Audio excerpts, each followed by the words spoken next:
The Indian government has just rolled out a new and pretty controversial directive that is seriously going to change how you think about your smartphone.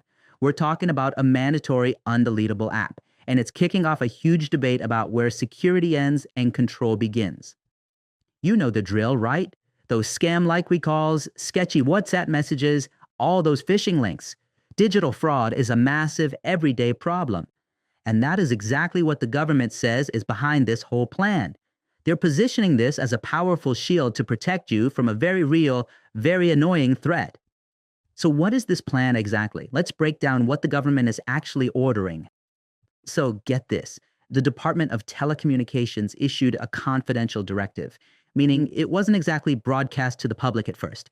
It orders all smartphone makers, we're talking everyone, Apple, Samsung, Xiaomi, you name it, to pre-install a government cyber safety app on every single new phone sold in the country. That includes imported phones too. And the timeline here is, well, it's really tight. Manufacturers have just 90 days to get this done. But it doesn't just stop with phones coming off the assembly line.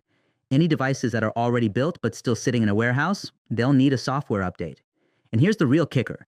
Even the phone that's in your pocket right now might get this app pushed to it through a future mandatory update. So, what exactly is this app that the government wants to be our digital shield? It's called Sanchar Saathi, which translates to Communication Companion.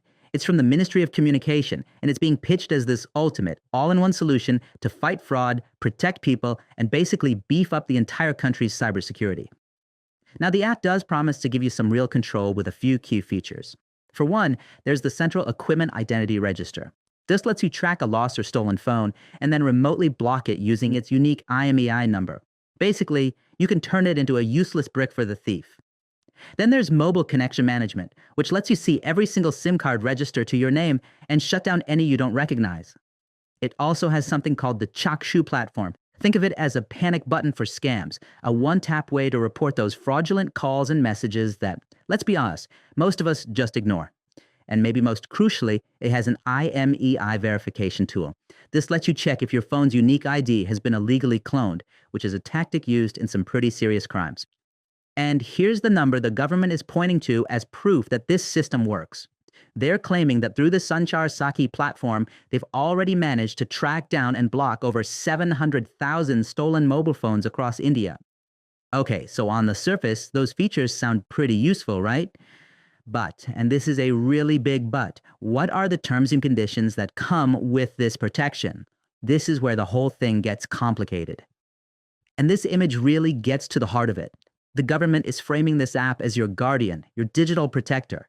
But when you don't have a choice in the matter, or it's a mandatory condition just to own a phone, you have to ask, is it really a guardian, or is it starting to feel more like a warden?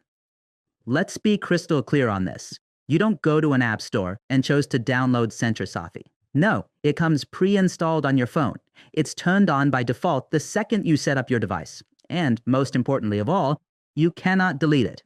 Ever. Now, for this app to do its job, it needs access to some pretty sensitive info, like your phone's unique IMEI number and details about your SIM card. And that data pipeline leads us to some huge, and I mean huge, unanswered questions.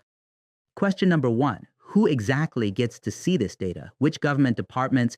Which specific officials? The details are completely missing. Question number two, how long is this information going to be kept on file? Is there a policy? A week? A year? Forever? Right now, we just don't know.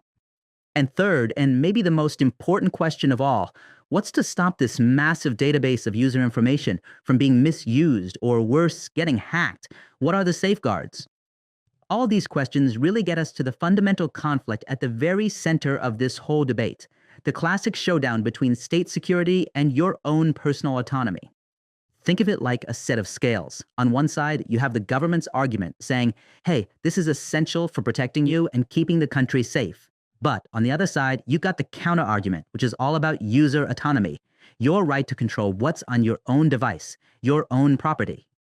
And this is where things get really interesting from a legal perspective. This whole mandate is almost certainly going to end up in court. And when it does, it's going to go head-to-head with a landmark Puttaswamy judgment, a Supreme Court ruling that established the right to privacy as a fundamental right for every single citizen in India. So it all brings us back to that one nagging question. Is this thing a tool for safety, or is it a Trojan horse for surveillance?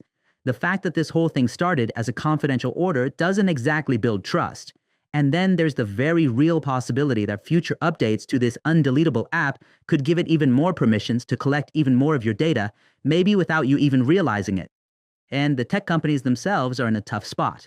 You've got Apple, which has a long history of fighting back against government demands like this. Their whole operating system is built in a way that makes this kind of thing technically really difficult. So expect a fight there. On the other hand, you have the Android manufacturers, Samsung, Xiaomi, and so on. For them, it's technically a lot easier to do, but they run the risk of major backlash from users like you and me. When you pull back and look at the technology, the law, and all the privacy worries, it all really boils down to one single defining question for our digital age. Look, this might be a story about one app in one country, but it's forcing a conversation that is happening all over the world. Where do you draw the line? At what exact point does a government's attempt to protect its people cross over and become an intrusion they just can't accept? At the end of the day, as our lives become more and more digital, we all have to figure out where that line is. What do we value more, the security of the nation or our own individual sovereignty in our digital world? That's the real question this mandate leaves us wrestling with.